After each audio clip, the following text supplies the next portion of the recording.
The world's most famous Swiss watchmaker, and I know what you're thinking. Have Hublot finally made the perfect watch for inserting up the owner's bottom? Well, no they haven't. That would be the recent Seika release tribute to anal beads watch, but the Hublot comes a very close second. This is the new Hublot MP17 Meca 10 Arsham Splash Titanium Sapphire. The watch was designed for Hublot by this guy, Daniel Arsham. I'm sure that's how you pronounce his last name.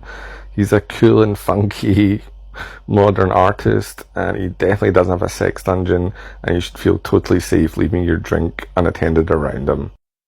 He most recently collaborated with Hublot when he designed this amazing pocket watch, which can only be a love letter to the iconic design of the Tipex mouse. Do TikTok people even know what a Tipex mouse is? Or are these jokes wasted on you guys?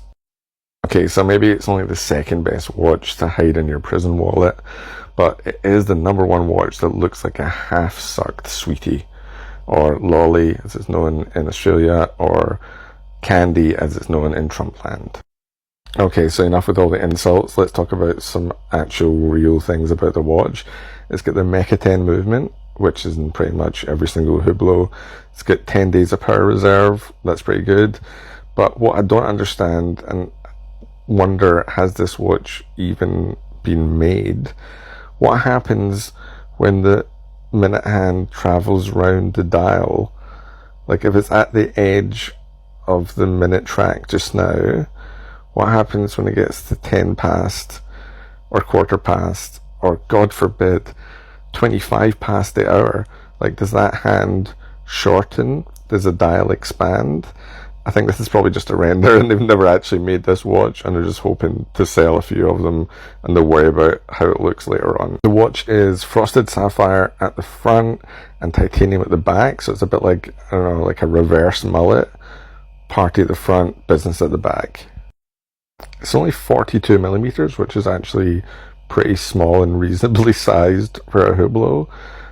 It's got this weird integrated rubber strap where it has the Arsham logo there, just to add to the level of appalling about this watch. I do actually like the asymmetrical dial and the fact that they've matched the crystal to that. It's, yeah, lots of brands probably wouldn't go that far. And they've even matched it on the back as well. Well done, Hublot. But then look how they instantly fuck up and enrage me. They've got all these fancy screws. See the weird fancy screws all the way around. But then they've got these just standard screws, which are obviously to hold the crappy rubber strap in place. And customers can actually change the strap themselves without having a special screwdriver. But they'll just lose the screws. Like, they should definitely have had some kind of special integrated quick release system for this, because it's a $69,000 fucking watch. I guess luckily there's only 99 of these, but if you can't afford the $69,000 price tag on this thing, fear not. The bargain price of only $8,600, you could buy this weird Pokemon crystallized Pikachu future relic that Daniel Arsham made, which, I don't know, looks like something your dog has half chewed, swallowed, and then shit out. You know how when dogs sometimes do like white poos, no one can really understand? It's a bit like that. Anyway, here's some stats, if you give a fuck, which I know I don't.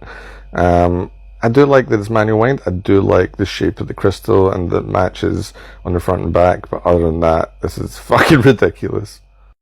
Thank you to all my wonderful subscribers, the MILFs and the non-MILFs. Thank you for everything you do. I'm sorry I don't post that much. I'm just fucking exhausted with life. If you want to join them and become a subscriber, you can get into the very exclusive group chat where every 3 months I swan in and say hello and then fuck off again. You can go and subscribe and I'll add you onto the list. And for everyone else still watching and wants to know what's going on with me, I'm still working in the gold mine. The shit I do just to make some money so I can speak honestly about watches is ridiculous. Anyway, I'm still working in the gold mine 2 kilometers underground, risking life and limb.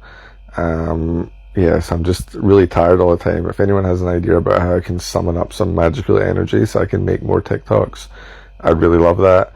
But I'm alive and well. Thank you for all the messages. I know I struggle to get back to people.